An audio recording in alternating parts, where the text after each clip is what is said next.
Welcome to Mully Children's Family, the largest family in the world. Aww. Dr. Charles Mully is showing us around his home. This is just one of 5 campuses that has opened its doors to thousands of children of Kenya who have ended up on the street.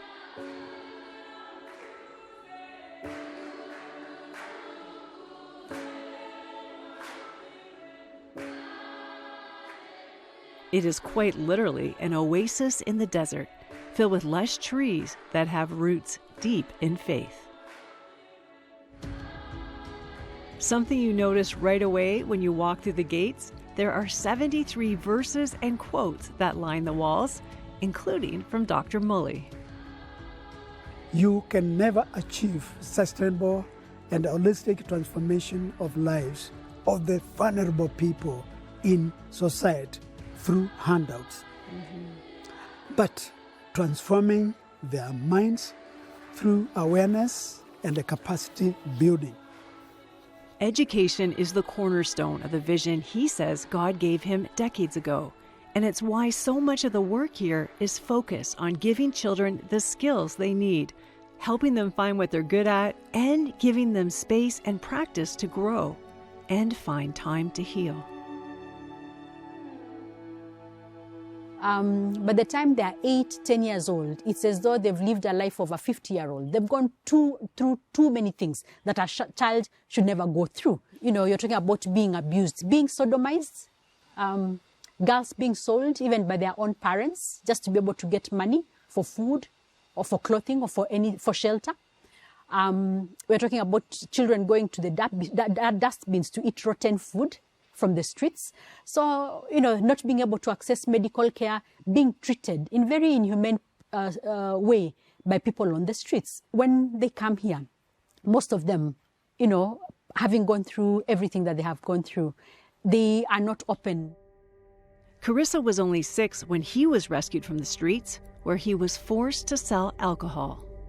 After the death of my late father, my mother had to sell the local brew, which was illegal to the community, but he had to sell it secretly, even going to the extent of selling bang and giving it to me specifically, giving it to people or selling it so that we may have the daily bread. So that was very difficult for us. He and his siblings were sent to live at MCF, where he found a new family.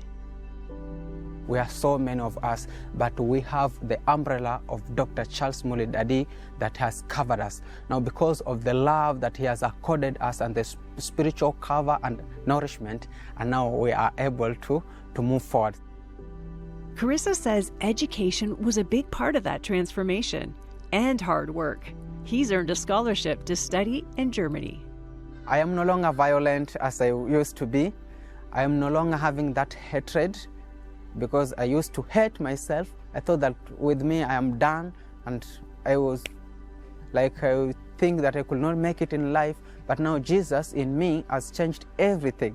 So I'm having a new look of things, and I have also adopted that love of Christ, because the word says Jesus loved us, and therefore I give that love to people, because you love people, you love God. It's hard to believe children so young could have gone through so much. But every day, children find refuge and healing at the Mully Children's Family. When I see a child in the street, always I see a great future. Can you show me? And that starts in the classroom.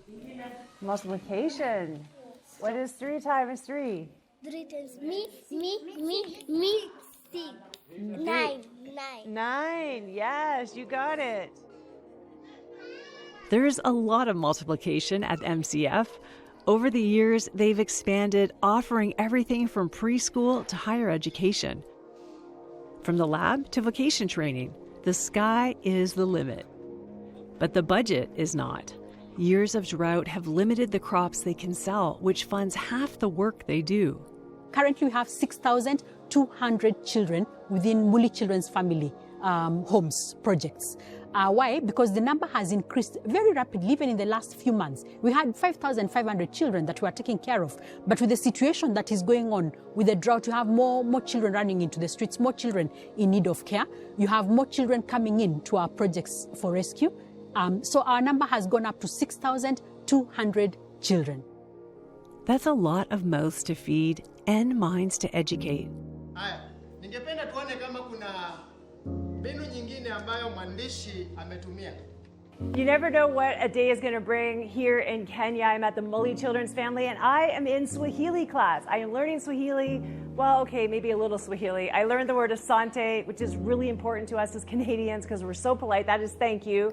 But the rest of the language, I'm going to need a little help. Is anyone going to be able to help me with my Swahili?